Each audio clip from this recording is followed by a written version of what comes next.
topic natin, paano nyo malalaman kung may impeksyon yung sugat ninyo. Di ba lagi nating takot, nako, nag-i-impeksyon kaya o ano na kaya ang nangyayari sa aking sugat? Bibigyan ko kayo ng mga tips, ng mga clues para alam nyo kung mayroong masamang nangyayari dun sa inyong sugat. Gusto nyong malaman, syempre, kung normal yung paggaling ng inyong sugat o nag-i-impeksyon na pala. Ang mga types ng sugat ay merong ang normal nating balat ganito. So, walang break dun sa ating skin. Sabihin, buo. Pero, kapag nahiwa, ang tawag doon, hiwa, minsan nagasgas, o kaya naman napunit ang inyong balat, pwede rin natusok, naoperahan kayo, natahi kayo, nagkaroon ng malalim na pagkatusok, o kaya naman, nakagat kayo ng insekto o ng hayop. Lahat yan ay pwedeng magdulot ng wound o yung tinatawag nating sugat. Malalaman nyo kung nag-i-impeksyon na yung inyong sugat sa loob ng 1 araw hanggang 3 araw. So, importante ang monitoring ng inyong sugat. Ano ba yung sintomas na nag-i-impeksyon na ang inyong sugat? Una sa lahat, mamumula dun sa paligid ng inyong sugat at mamamaga siya. Mas masakit, pasakit ng pasakit ang inyong sugat. Tapos, merong lalabas na kulay dilaw o kulay green na likido dun sa inyong sugat.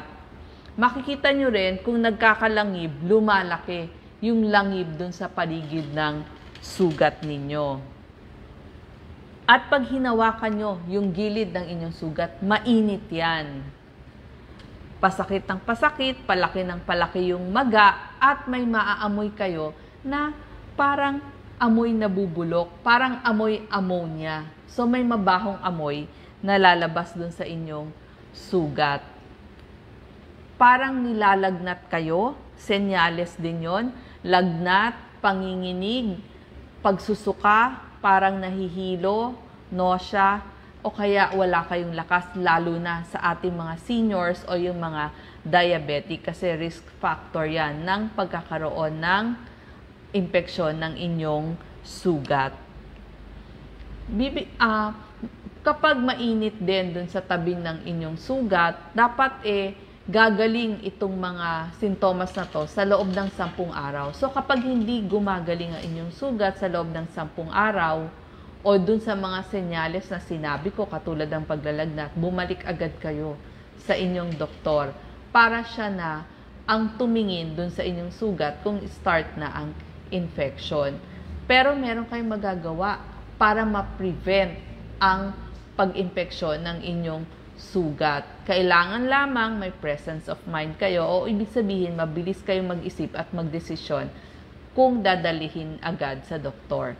So, una sa lahat, kapag nasugatan kayo, tignan nyo anong klase bang wound. I-assess nyo agad, malalim ba o hindi. Step 2, bago nyo linisin yung sugat ninyo, maghugas kayo ng kamay. Gumamit ng sabon, tapos banlawan mabuti yung inyong kamay bago nyo hahawakan ang sugat ninyo or ang sugat ng iba. Kailangan yung soap and water, tapos tuyuin nyo yung inyong kamay. Yung nasugatan, ganun din. Kailangan yung maggagamot sa sugat nyo ay malinis ang kamay. Kung kayo ay nasa ospital, halimbawa inoperahan kayo, i-request nyo na magsuot ng sterile gloves, yung mga hahawak dun sa inyong sugat. Kasi ayaw natin ng mga maduduming kamay na pwedeng magdala ng germs o ng bacteria dun sa inyong sugat. So, importante ang kalinisan ng kamay nang maglalanggas ng inyong sugat. Number 2, yung inyong sugat, pwede nyo ring hugasan yung mga gilid. Huwag naman yung pinakasugat kasi pag nalagyan nyo ng soap, napakasakit. Pero sikapin nyo na malinis yung gilid ng sugat ninyo. At kung merong foreign particles doon o merong mga tumibo, baka kayang tanggalin nung flowing water. Tapos, siguraduhin na tinutuyo nyo rin yung sugat, lalo na yung mga gilid. Ano yung panlinis? Lahat ng panlinis na gagamitin ninyo dun sa inyong sugat, katulad ng mga tweezers, bago nyo gamitin sa isang may sugat, sabunin, banlawan, tuyuin, at pwedeng pahira ng alcohol. Kasi yung mga ginagamit na yon, meron ding mikrobyo yon. Tapos, ang gagawin nyo pa, kapag dumudugo ang isang sugat, pwede kayong maglagay ng pressure o diinan ninyo hanggang sa tumigil na ang pagdugo. Kung kailangang dalahin sa ospital, sa emergency room dahil napakalakas na ng pagdugo, gawin po ninyo. Pero habang tinatransport nyo yung pasyente, pwede nang diinan yon kapag dumudugo.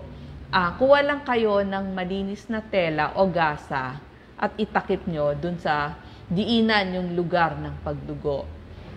Yung mga sugat ninyo, pwede nyong after dinalinis nyo na, no? Pwede nyong lagyan ng povidone iodine o yung mga antibacterial ointment. Ito ay para maiwasan ang pag-impeksyon pagdating ng araw. Pwedeng air dry ang inyong mga sugat, pero pwede din, kung naglalabas siya ng mga likido, pwede rin takpan ng gauze. Pero kapag soak na o basang-basa na yung gauze, ay pwedeng palitan sa loob ng maghapon. Ang sugat ninyo, nagkakaroon niya ng langib o scab. Huwag na huwag po ninyong tutuklapin ang mga scab kasi barrier yan para hindi pasukin ng bakterya. So, hayaan yung kusang matanggal ang mga scab or ang mga langib. At i-check po ang sugat araw-araw. Importante ang monitoring kasi hindi nyo malalaman kung kailan nag-i-start ang pag-iimpeksyon.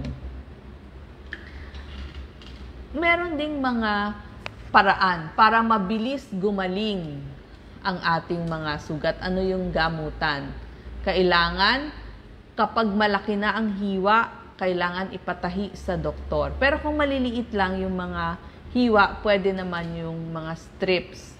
Kapag nakagat o natusok kayo ng may kalawang, pumunta po sa emergency room or sa mga health center para magpaturok ng anti-tetanus shots. At kung nakagat kayo ng mga hayop, magpaturok din kayo ng anti-rabies vaccine. Ang mga pwedeng ilagay dun para maprotektahan ang inyong sugat, sabi ko nga pwedeng povidone iodine or pwedeng antibacterial ointment. At para mabilis gumaling ang inyong mga sugat, kumain kayo ng mga protina katulad ng mga itlog, isda at saka mga laman ng karne. Pwede rin po ang mga prutas kasi marami siyang vitamin C. Ang mga vitamins na tumutulong para mabilis gumaling ang inyong sugat, vitamin A, vitamin D, vitamin E, vitamin K. Itong C nagpapagaling talaga at lahat ng ating mga B vitamins para din yan sa immunity. Yung mga naoperahan o tinahi, importante na binabantayan ang sugat ng mga pasyenteng ito kasi maaring sa ibabaw lamang ng skin ang kanilang sugat, pero yung iba malalim na o kaya minsan nga hanggang sa organs, talagang nagkaroon ng pag-oopera. So ayaw natin na bumuka ang mga tahi nito. Ito rin yung mga sintomas na binabantayan sa mga naoperahan o yung mga may tahi. Mainit dun sa lugar ng tahi, lumalaki ang pagkamaga, papula ng papula, at meron silang drainage. Makikita nyo, pag yung lumalabas doon, yellow doon sa drain, yellow or green, sabihin agad doon sa nurse at sa doktor, lalo na kung pasakit ng pasakit doon sa lugar ng opera. At maaring nahihirapan din silang umihi. So, yan yung mga sintomas na kailangan nating babantayan. Sabi nga ng mga nurse, kailangan everyday minomonitor yung ating mga sugat. At paalala lang, dun sa mga bumibisita sa mga pasyente, syempre may family member sila, bibisitahin ka, sikapin na huwag pahawakan sa mga bisita yung sugat kasi yung paghawak nila ay maaring magdulot ng impeksyon. At bago pumasok o bago tumabi sa pasyente ang ating mga bisita, lalo na kung naoperahan, kailangan po tayong maghugas ng kamay.